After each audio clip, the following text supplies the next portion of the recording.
what a privilege it is for me to be here. Thanks very much for inviting me, Texel Sheep Society. But I have the limelight of the people that actually did the hard work, which their names are on the slide here, which includes staff from the Texel Sheep Society.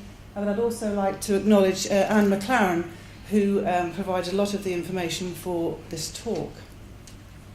So why has the Texels got to worry about health traits? Well, one of the reasons is because if you only focus on production and you don't consider other aspects of functionality of animals, there is a lot of evidence to suggest that they will deteriorate if they're not included in the breeding programs.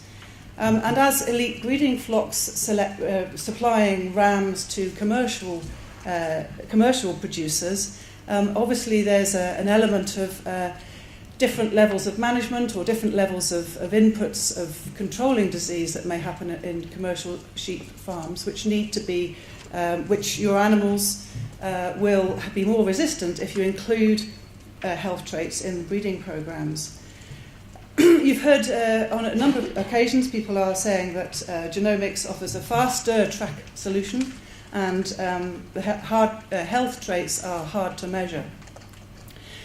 So not least of that, you do spend quite a lot of time managing the manifestation of disease, and by foot pairing or foot bathing, dagging your lambs, etc. And you can choose really whether you want to continue to do that or whether you want to have a life and spend your time doing much more fun things with your family.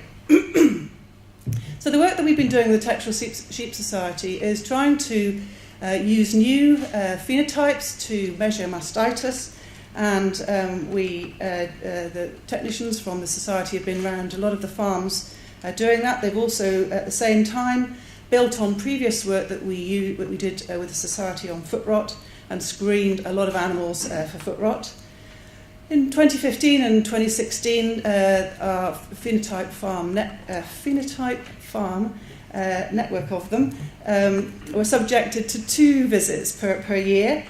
We measured them at an average of 38 days and 113 days, and in 2017 and 2018 we visited once based on the information that we gathered in those first 2 years. So we're able to simplify the data collection for these disease traits. These are the numbers of records that we collected over the years, so we've got a decent data set in there of about just over 10,000 records. And the beauty of this is that we've been able to collect a good number of genotypes which are underpinning the use of genomics in your breed. So what we've collected? Well, we've collected something using a very sophisticated bit of plastic called a California Mastitis testing kit. We use a 5-point score of 0 to 4, and obviously we took nasal swabs from the lambs at the same time as doing the phenotyping. So we've got genomic data and phenotypic data on the same animals, which are creating your reference population, which you may have heard the term before. So this is the benchmarking population of animals which will be used for the predictions of genomics for the wider society that may or may not be doing this hard to measure phenotyping. It's hard to measure for a reason. At the same time as using that California Mastitis test, we also took milk samples as well and sent them off to the lab to get the conventional somatic cell counts, which are used in the dairy industry to give an indication of subclinical and also clinical mastitis. We also took a lot of other trait measurements and teat traits as part of that process. So what did we find out? Well, we found out that the California milk test or mastitis test is a really good tool. Farmers like it, and it's a very useful bit of kit. What we found out that palpating sheep's udders was not very useful at all. We could find some lumps and bumps, etc., but it wasn't really related to anything else that we were measuring.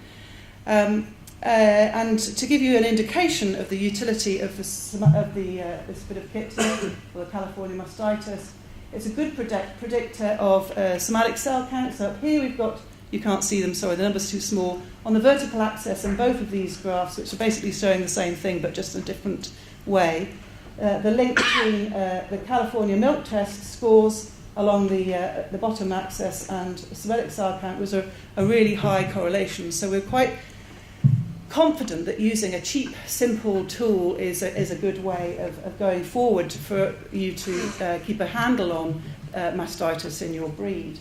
We found also that they are heritable, so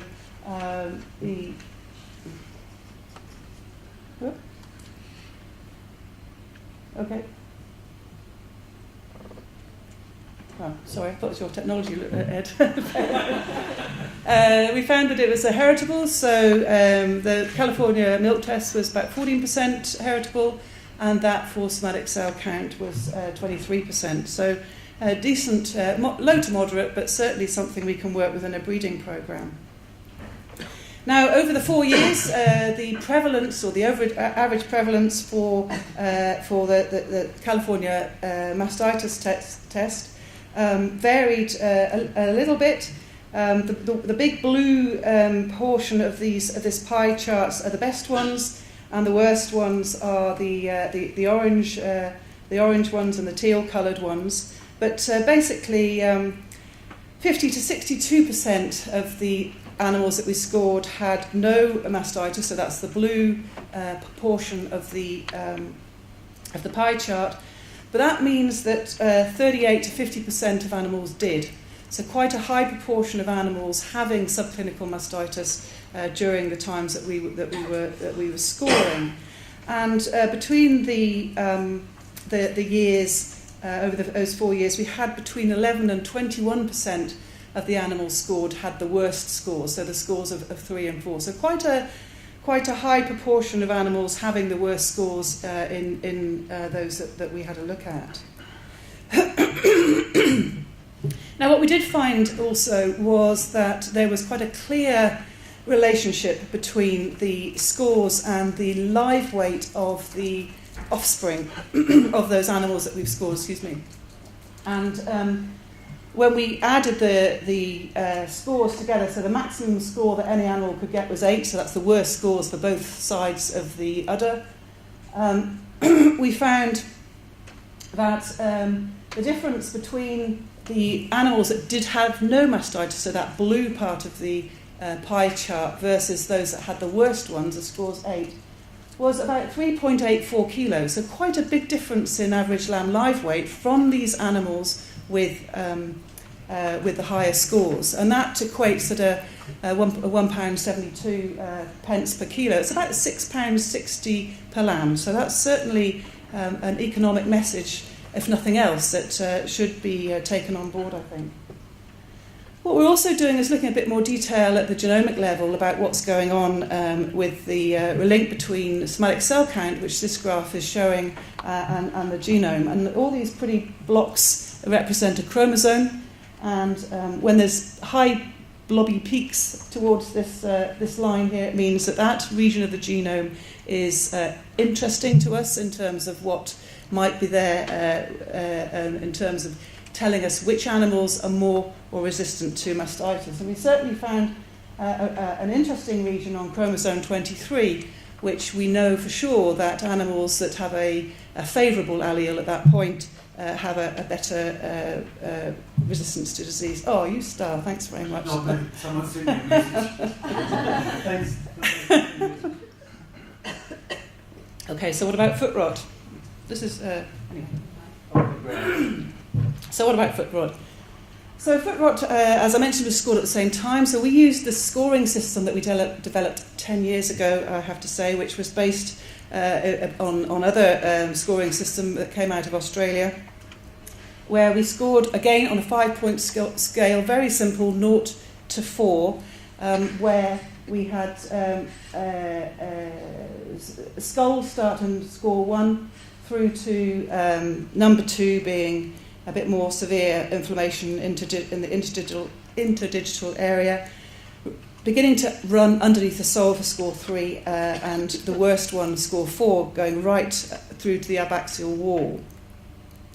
And we saw that over time we had different levels of the proportion of animals that had at least 1 foot that was scored 1 or above. So every animal had four scores, and there was a reasonable proportion over time, which is scored in, which are shown here in the red bars, of animals that had something going on in their feet. So in 2018, for example, roughly half of the animals had 1 or more feet with a score 1 or above. We found, again, that this was heritable, so there's a genetic basis to whether animals are resistant or susceptible to foot rot, which is pretty similar to what we found in our previous research work. And when we looked at the genomic predictions of foot rot, we're finding a good correlation between the genotype and the phenotype, and we're quite pleased that the development of a genomic breeding value for foot rot is absolutely going to be possible. And we're going to provide routine genomic breeding values for foot rot and mastitis as of 2019. The value of this really has its benefits in terms of looking at what the difference is between an animal that has the worst scores, as shown in BB here, versus the best scores, shown as AA here, and understanding the difference in the phenotype between these two resistant or susceptible animals. And this information is used when we include the SNP information in the genomic predictions for this genomic selection, which you will be having routinely next year.